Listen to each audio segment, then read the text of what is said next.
sering dinyinyirin, dikomentarin yang macam-macam oleh Bani Israil. Kata Nabi Musa, Allahumma ihbisani kalaman nas fa innahum yu'zini katsiran. Lalu Allah jawab dalam diskusi, kaifa asna bika syai'an lam asna li nafsi. Wahai Allah, ya Allah, ya Tuhanku, tolong tutup cangkem-cangkem manusia. Kalau orang Jawa bilang, ya, mereka sangat mengganggu saya, merusak, ngomongin saya, komentarin saya. Lalu kata Allah Subhanahu Wa Taala, bagaimana wahai Musa, saya berbuat sesuatu yang saya sendiri tidak melakukan itu kepada diri saya.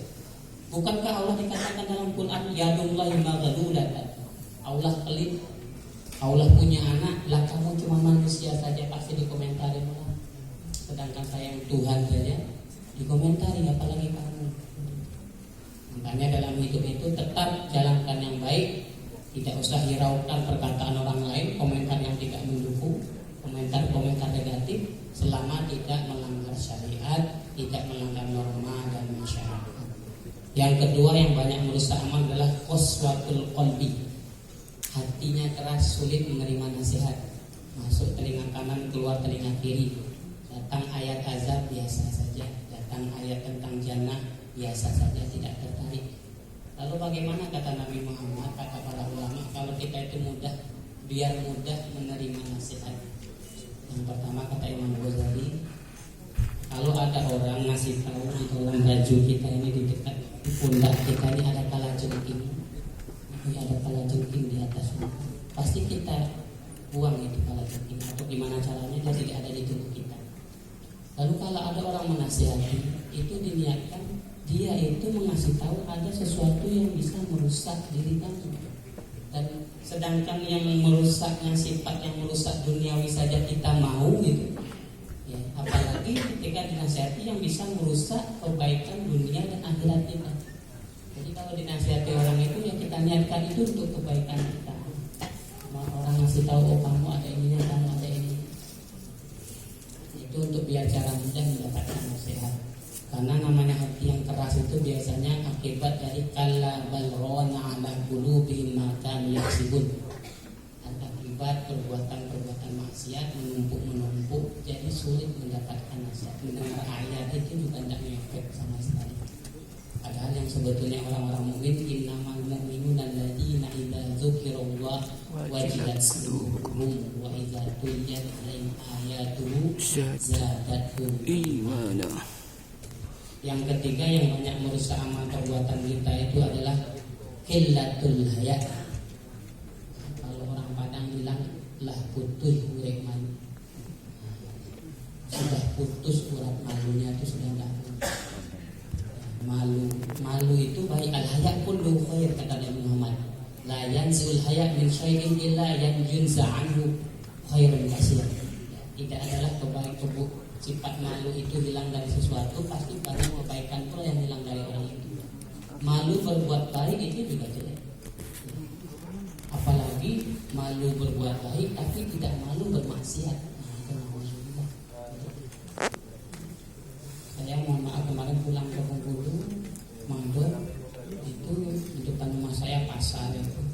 Saya bilang pas kebetulan ngisi ultum zuhur, hampir 20 tahun saya hidup di Jawa, saya bilang enggak pernah saya lihat orang buka puasa terang-terangan. Tapi setelah setiap tahun saya pulang ke Bengkulu, itu di pasar itu kelepus di siang bolong, ikut air minum, rokok, sambil naik motor. Kata Nabi Muhammad, kullu ummati mu'afa ilal mujahidun. Setiap umatku itu ada potensi dimaafkan kecuali orang yang berbuat dosa, orang yang tidak malu berbuat dosa. Al-mu'min man sarrahu hasanatu wa asa'atu sayi'atu. Mukmin sejati adalah yang berbuat baik senang, berbuat buruk sedih. Tapi kalau mukmin yang enggak itu, yang kurang namanya adalah berbuat buruk enggak malu. Yang keempat adalah wahubbud dunya, terlalu mencintai dunia. Maksudnya apa? Tidak proporsional memperlakukan kehidupan duniawi sehingga melalaikan kehidupan akhirat, kewajiban-kewajiban akhirat dilalaikan karena urusan dunia. Itu juga banyak merusak amal. Yang kelima, watulul amal, terlalu banyak angan-angan.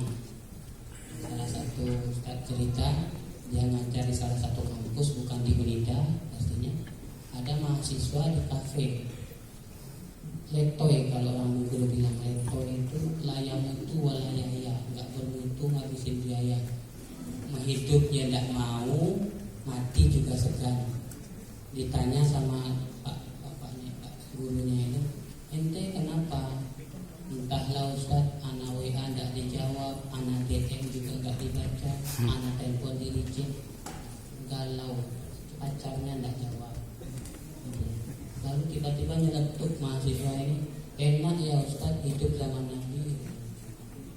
Tiba-tiba Pak Ustaz yang dosen ini jawab, orang kaya ente kalau hidup zaman Nabi, anak kok gak yakin jadi keluarga, jadi sahabat Nabi ya.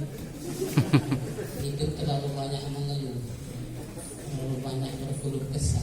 Anak takut jadi Abu Jahal and the Gang gitu. Dikira hidup zaman Nabi mudah, padahal ujiannya kan hidup mati. Itu terlalu panjang angan-angan, berangan-angan.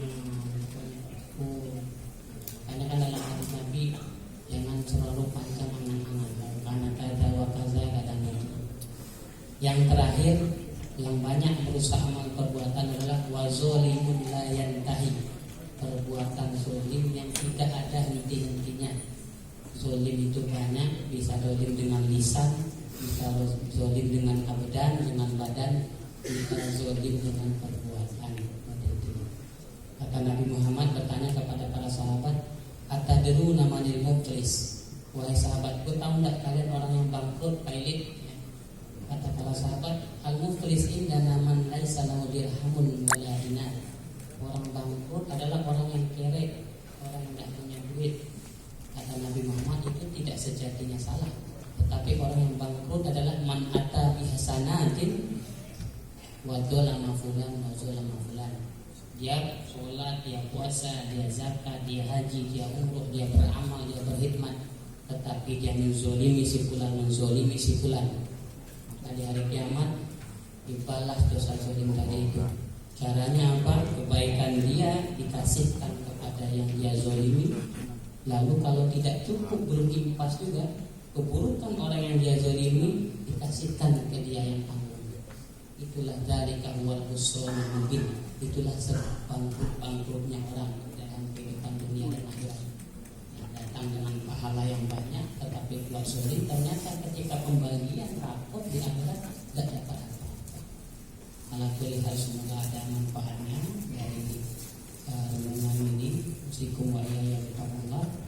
Kurang lebihnya mohon maaf. Qul qouli hadza astaghfirullahi wa lakum wa li sa'iril muslimin wal muslimat. Assalamualaikum